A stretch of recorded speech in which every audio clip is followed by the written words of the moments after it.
Here we have a 2022 Volkswagen Arteon. This one comes in the SEL trim level with the R-Line appearance package. We also get 4Motion all-wheel drive standard. And this one comes in Moonstone Gray on Titan Black leather red interior. The powertrain consists of a 2-liter 4-cylinder engine, turbocharged, made it to a 7-speed dual clutch automatic transmission. And that gets us 300 horsepower, 295 pound-feet of torque. Front end there we get all LEDs, LED headlamps, along with LED daytime running lights. And the lights don't flash like that, that's just how the camera's picking them up. But for Volkswagen's flagship sedan, they did an absolutely stunning job.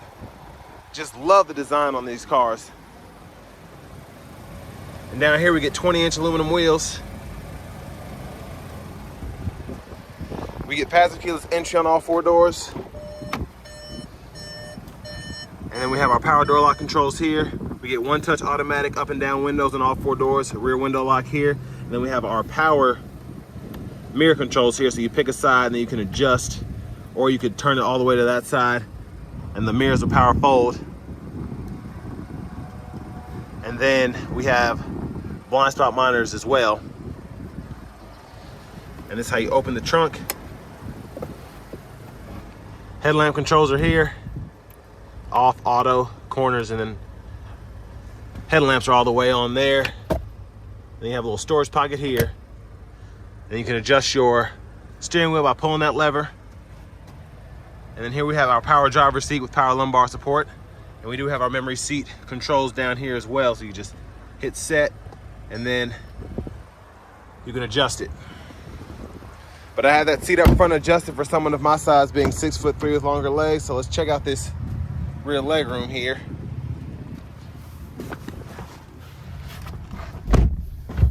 So fantastic space back here. Knees are, I got about probably 2 inches between my kneecaps and the back of the seat. We have seat pockets on both sides. Now in terms of headroom, I only have about maybe an inch or so, but that's what you would expect from a vehicle like this. Rear AC vents here, 12-volt down there. View of the front from back here. And then middle seat folds down. And then we have 2 cup holders there. And you can actually pull this and you'll have a easy runway if you just want to run objects through the back seat there. I do like that we get the premium LED dome lights. Grab handle here, we can probably hang a hook here. Then you can also hang something there if you want to. Let's go ahead and make our way to the trunk. And I want to give a huge shout out to Chevrolet Buick GMC of Murfreesboro for allowing me to review this Arteon today. So you can pop the lever or you can pull this up here to get the trunk open. And plenty of space with this hatchback setup. First aid kit's there, roadside assistance kit, and then we can pull these down and hang bags on either side. And then we have a little storage pocket underneath, and that's where the spare tire is.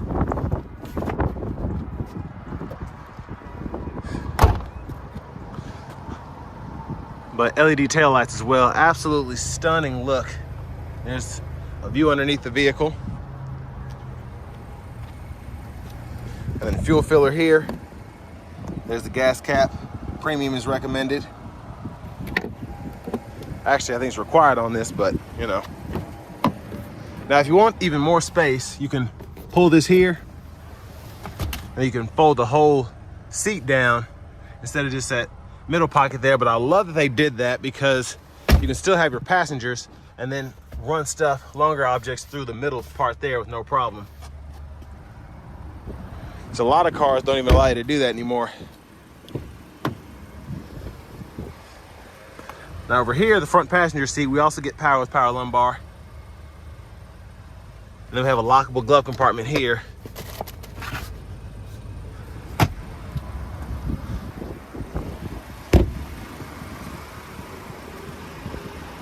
But overall, I can't say enough about this design. It's just a stunning car. But let's take a quick look at the engine bay.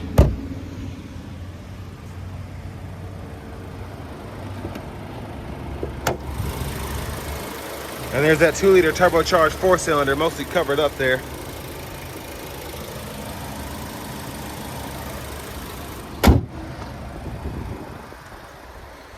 But now, back to the driver's seat. So we get a nice leather wrap steering wheel here, and I actually like the design all the way around, like how they stuck the R there. We'll come back to that momentarily. Now we have an 8-inch screen here, and this is gonna give you FM radio, AM radio, along with XM. And then we also have Bluetooth audio compatibility. We also get the navigation system here, and if you ever want to type in an address, all you have to do is click there, type in the city, type in the street, and it'll follow you through with the prompts. Pretty easy to get going. And then our phone icon's there when that's linked up. We have voice recognition here. And then we can go to the menu, and then you have everything pretty much at your fingertips, including the driver assist system. And you can fool with those settings there, turn on all of that on and off, either from the screen, or you can do it from the gauge cluster. And I'll show you how to do that there in a minute. And then you have different apps that are set up, and you can use that too. And that's going to be Apple CarPlay, Android Auto compatibility there.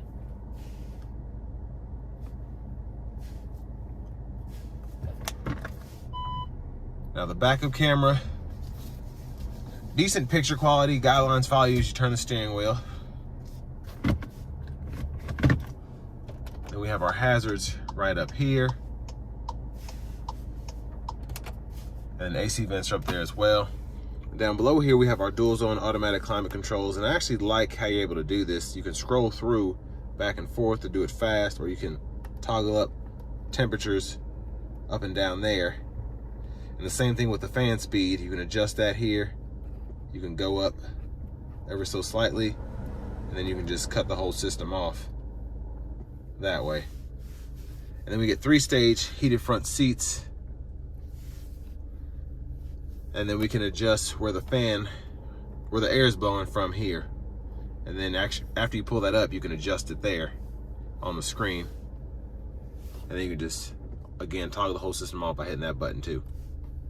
It's a little hot out here, so I'm gonna keep that on. And the wireless charging pad is right here. And I actually like how they put that in there. And then you can cover that up if you want to hide your phone or whatever. And then for the shifter, lever behind, reverse, neutral, drive, and then you can slap over here to manually shift, or you can just toggle the paddle shifters here, and then you can manually shift that way as well. And then we have several drive modes. So we have a custom one you can set up. You have an eco, comfort, normal, then a sport mode. And you have an adaptive suspension or damping, so you can actually feel the difference there, but I'll test that out on the test drive as well. Auto stop toggle here, parking sensors, push button start, electronic parking brake, pull up to engage, hit the brake, press down to disengage, automatic brake hold, you can toggle that. And then you have a 12-volt here, cup holders here. You can stow those as well, and then you can use this as kind of a place to put change or whatever. And then center console cubby space, 2 USB-C ports there. And then we have an oversized sunroof, and we can one-touch slide that. And it goes back pretty far. And then you can one-touch close it as well. There's a view of the back from up here. And then I'll show you how it tilts. You can one-touch do that too. Now, back to the steering wheel. We do have our adaptive cruise there. We're gonna turn that on and off here. And then our lane keep system, we have that. And then the gap adjust for the adaptive cruise is there. And we can adjust speed and then set it to set or resume there. Volume controls are here. And then to the right side, we can go through our track list or radio station presets. And then we can adjust our gauge cluster view by hitting this button here. And you have several different options for that. So that's my favorite there. And then voice recognition controls there. And you can use this to scroll through the gauge cluster. And then you can use these buttons to go back and forth through the sub menu there. Blinkers are here. You can toggle that safety system there. Again, you hit that, and that's how you can pull it up on the gauge cluster. You can turn everything on and off. And then High beams are there. And you can flash there. Windshield wiper controls, one time, intermittent, low, high, and then you can adjust your auto wiper there, and then pull up here for front wiper fluid, excuse me. And then finally, here is our key fob, and we do get remote start here.